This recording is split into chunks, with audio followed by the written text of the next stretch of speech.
Secular ফ্রন্টের শ্রী মোহাম্মদ নওশাদ সিদ্দিকীকে তার বক্তব্য রাখার জন্য অনুরোধ করছি।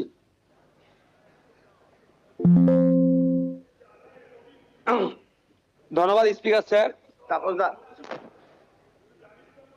আপনাকে অল ইন্ডিয়া সেকুলার ফ্রন্ট পার্টির পক্ষ থেকে স্বাগত জানাচ্ছি স্পিকার নির্বাচিত হওয়ার জন্য। আমরা আশা করব আগামী 5 বছর আপনার নেতৃত্বে এই অগাস্ট হাউস তার গরিমাকে বহন করে চলবে এবং সাথে সাথে আমরা যারা বিরোধী আছি তাদের সর্বোৎকৃষ্ট জায়গা মতামতের জায়গা হচ্ছে এই অগাস্ট হাউস। আমরা আমাদের মতামত নির্দ্বিধায় নির্বিঘ্নে এখানে রাখতে পারবো এবং যারা শাসক দলে আছে আমাদের মতামতের ভিত্তিতে গঠনমূলক অবশ্যই যেগুলো হবে সেগুলোকে গ্রহণ করবে। স্পিকার স্যার, আপনার অনুমতি নিয়ে দু একটা কথা বলবো, যদি এই প্রসঙ্গ নয়। সত্যি আমি আজকে বসে খুব ফিল করছিলাম, হাসছিলাম, মনে খুব একটা ফেলে দেওয়ার নয়। আমি আমি আমি আমি বলবো, আমি 2021 সালে নির্বাচন হওয়ার পরে 6টা মাস এমন দিন পার করেছি, আমার মনে হচ্ছিল যে আমি ইস্তফা দিয়ে দিই, অন্তত আমার ছেলেগুলোর উপর অত্যাচার যদি বন্ধ হয়। এই সময় ফিল করেছি, পার করেছি। পোস্টপোল ভায়োলেন্সে 2021 সালে, আমি এতে কিন্তু বিজেপিকে দৌড়ার সার্টিফিকেট দিচ্ছি না, কিন্তু 2021 সালে যে সমস্যার সম্মুখীন আমরা হয়েছিলাম, আমাদের কর্মী খুন হয়েছিল, একাধিক বাড়িঘর লুটপাট হয়েছে, ভাঙচুর হয়েছিল, সেই অর্থে। তবে হ্যাঁ, একটা জিনিস, এই 2026-এ দাঁড়িয়ে কিন্তু বেশ কিছু ধর্মস্থান আক্রান্ত হয়েছে। মাননীয় মুখ্যমন্ত্রী মহাশয়কে এবং বিজেপি যারা আছে তাদেরকে বলবো সেইগুলো আপনারা লক্ষ্য রাখবেন। আজকে এই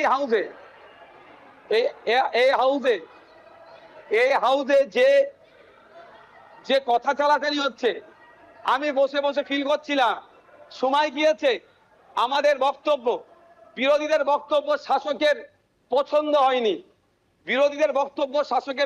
হয়নি, চিৎকার করে বন্ধ করে দেওয়া হয়েছে। এই হাউসেও কিন্তু 21 থেকে 26 আমরা দেখেছি। আমরা আশা করব ওই দিনটা আসবে না। আমরা বিরোধী যারা আছি গঠনমূলক প্রস্তাব রাখবো, শাসক দল যারা আছেন তারা গ্রহণ করবেন। মাননীয় মুখ্যমন্ত্রী মহাশয় একটা কথা বললেন, খুবই ভালো লাগলো। আমরা যারা একাধিকবার বিভিন্ন দপ্তরে লেটার করেছি, ন্যূনতম রেকগনাইজ আমাদের লেটারকে করা হয়নি, ইনক্লুডিং চিফ মিনিস্টারের কাছে।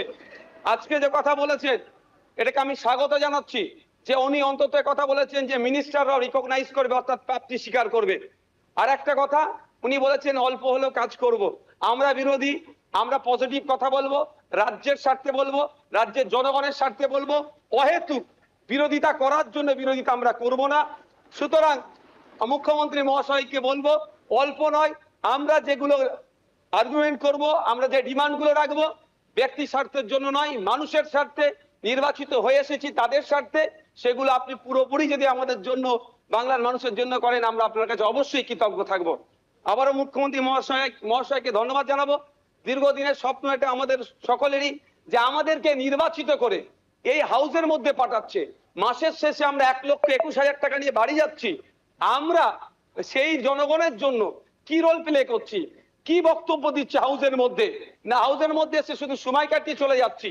যে আপনি লাইভ স্ট্রিমিং এর যে কথা বলেছেন, এটাও আমি আপনাকে কৃতজ্ঞতা জানাচ্ছি, স্বাগত জানাচ্ছি। এটা হওয়াটা খুবই দরকার ছিল। বাংলার মানুষ অন্তত আগামী নির্বাচনগুলোতে তাদের জনপ্রতিনিধি হিসাবে কাদেরকে চুজ করবে, কেমন মানুষকে পাঠানো দরকার, তারা যেখানে বাংলার আইন তৈরি হচ্ছে, আগামী 5 বছর বাংলার শিক্ষা, স্বাস্থ্য, কর্মসংস্থান থেকে শুরু করে কৃষকের রুজি রুটির প্রশ্নে, প্যারা টিচার থেকে শুরু করে বিভিন্ন ক্ষেত্রে সমকাজের সমবেতন নিয়ে, এক কথায় আগামী 5 বছর বাংলা কিভাবে চলবে, বাংলার মানুষের স্বার্থে কি আইন তৈরি হচ্ছে, আইন পজিটিভ, একটু ছোট করুন। বিরোধী স্যার, শেষ করবো। বিরোধী হলেও স্যার একটা দিন সুযোগ পাচ্ছি বলার, এরপর তো টাইম মেনটেন করে দেবেন। তো স্যার সেই জায়গাগুলো লাইভ যেটা আছে সেটা আমি স্বাগত জানাচ্ছি।